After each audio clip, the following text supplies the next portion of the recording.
Have you ever experienced something that was both beautiful and traumatic at the same time? What? Bro, what are you talking about, man? Well, at the age of 20, I witnessed childbirth for the first time. And let me tell you, there's nothing like watching your child being brought into this earth. It is amazing. But that shit is crazy. Welcome back to my YouTube channel, buddies. My last storytime video did a lot better than I was expecting it to in terms of the statistics and stuff. So I figured I would make this a weekly series. So every Thursday, I'm going to be uploading to you guys a new video. So I hope you guys enjoy it. At the time, her mother was in Tortola and I was in Anegada. That was because I wanted her to be closer to the hospital for when the baby was coming. I didn't feel like it made sense to have her over here to then have to catch a flight to be over there. Let her just be there already. So she calls me and she's getting these what they call Bryson Hicks contractions. I think that's what it's called. But it's basically like, let's say pre-contractions. That's pretty much what they are. They let you know that baby's almost ready. So I pack my bags, I jump on the next flight out, and I'm staying in Tortola by some family friends, and I'm pretty much waiting for a few days until the baby's ready to come. So it's around like 1 o'clock in the morning. Her mother calls me, I wake up out of my sleep, and she says that her water broke. I'm already in like 100% full pursuit mode, like let's go have this baby, I'm ready. I'm telling her I'll meet you at the hospital in like 10 minutes, I'll run if I have to, I don't even need a ride, I'll be there. She's like, relax, calm down, cool out. Just because your water broke doesn't mean the baby's like on its way, we still got some time. I think her cervix or something has to be like dilated first or something like that to that effect. She's like, meet me at the hospital in the morning, I'll just go in the morning, we don't have to go now. And she's telling me to just relax and get some sleep. How the hell am I supposed to get some sleep when you're telling me my daughter is on the way? Like, I'm excited, nervous, scared, everything all wrapped up in one. Like, I'm freaking out. I can't get any sleep. I try though, I try to get some sleep, but I don't get any sleep that night. I'm pretty much up, pacing, walking back and forth. I probably like took a few cat naps in between, and I'm like checking my phone like every second to see if she's like messaged me if there's any updates or whatever. Fast forward to that morning. She tells me she's already at the hospital. Alright, cool. There's one problem though. The people at the hospital were giving her sister a hard time to come up with her. That's because of this coronavirus stuff. The hospital had actually been shut down. So she's telling me that she's not sure if they'll let me in the hospital to see my daughter being born. I'm like, nah, hold up. This is my first child. Ain't nobody on earth gonna stop me from seeing my child being born. So I get to the hospital and the security guard is like, halt, in the name of the law, my guy, you cannot come in here. I'm like, I bet. Let's just say I know some powerful people. I make some phone calls. I got their numbers in my phones on speed dial. I call them up. I'm like, yo, my daughter's being born. I know y'all got your procedures and whatever, but I need to be in there. They're like, alright, say less, bro. He makes some phone calls, and one thing leads to a next.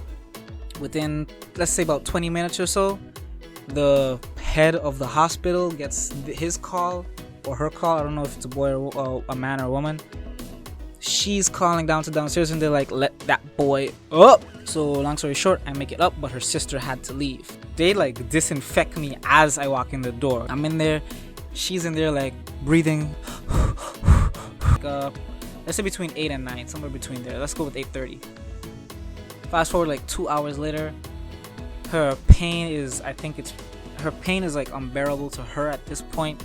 She's asking the nurses for painkillers, asking if she can get an epidural, all kind of stuff. They're like, sorry, we don't do epidurals here. She was upset, she was mad, she was pissed off. They eventually come in and they give her like some painkillers, some shots on her leg or something like that, and it helps, but she's still in the whirl of pain. And listen, ladies, shouts out to y'all are the real MVPs, because after me witnessing all of this, especially the ladies that have more than one child, I could never.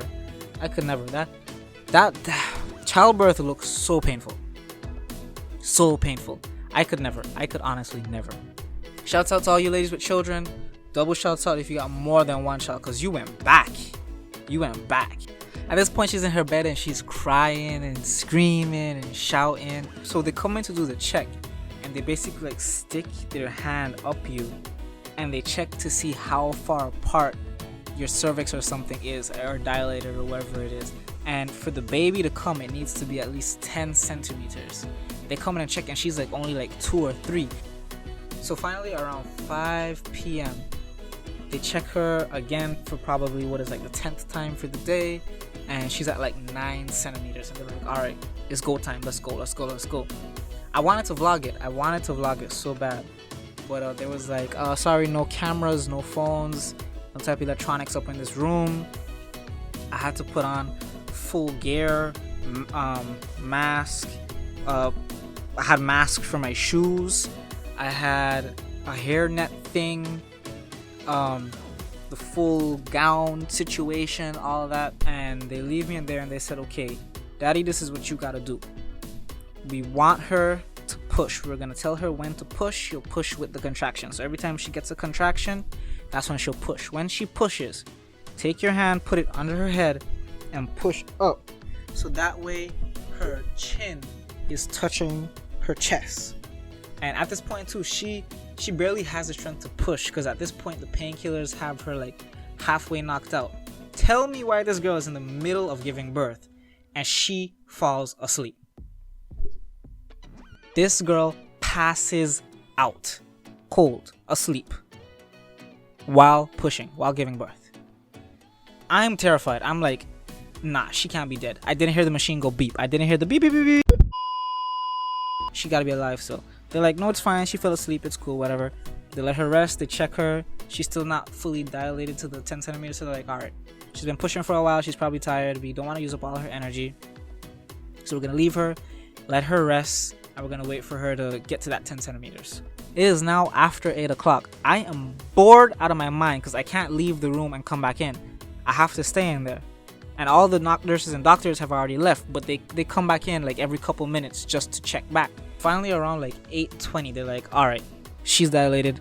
Let's do this. It's go time. It's happening now. It's about to go down. This is it. This is the finale. One shot or no shot. Just me, by myself, on the block, holding it down, gun in my waist, straight face, all day, not a game, in jail, by myself, one bed, no pillowcase, one pillow, didn't nobody write me, it was early, woke up, went back to sleep, took a nap, you have to go night-night. So I'm back in my position. I'm ready. I'm back. I'm next to her side. My hand is under her head and I'm ready. You're ready? The doctor says push. She pushes. I do my part. I'm the MVP. I do my part, you know. Most valuable player on the team. I'm not gonna lie. My arm was killing me. But I did my part though. I went through the pain. All of a sudden the doctor says, I can see the head. I can see the head. Keep pushing. Don't stop. Don't take a break on this one. Just give me one hard push. This is where it gets super traumatic. I'm just expecting the baby to shoop, just push out, just slide out. I see the doctor reach for the scalpel.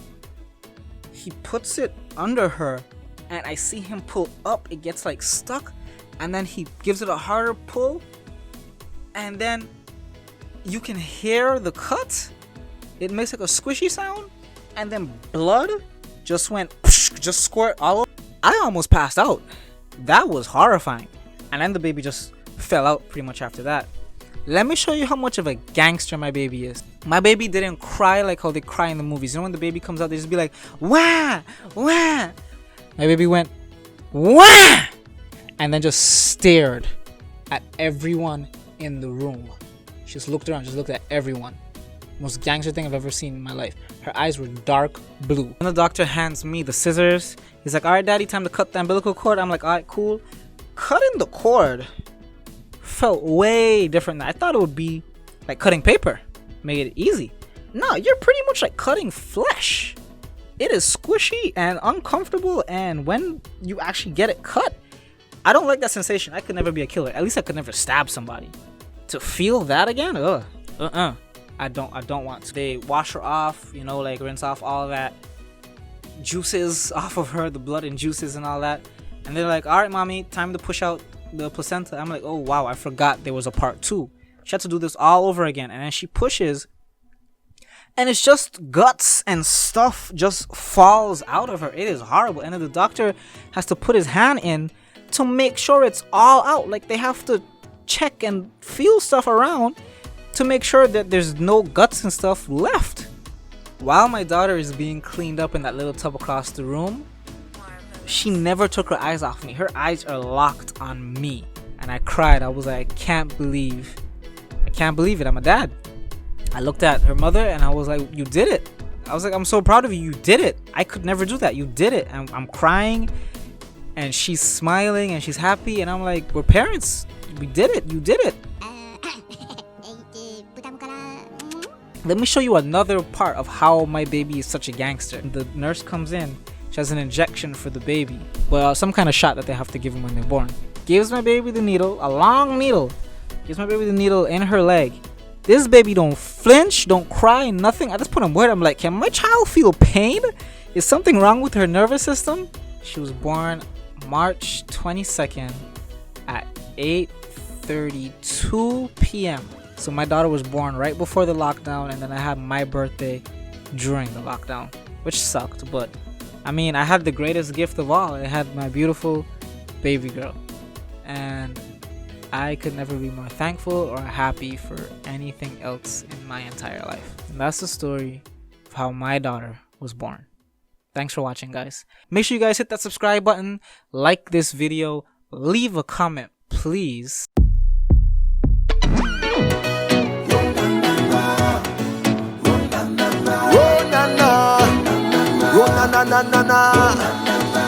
Me have a story fi tell.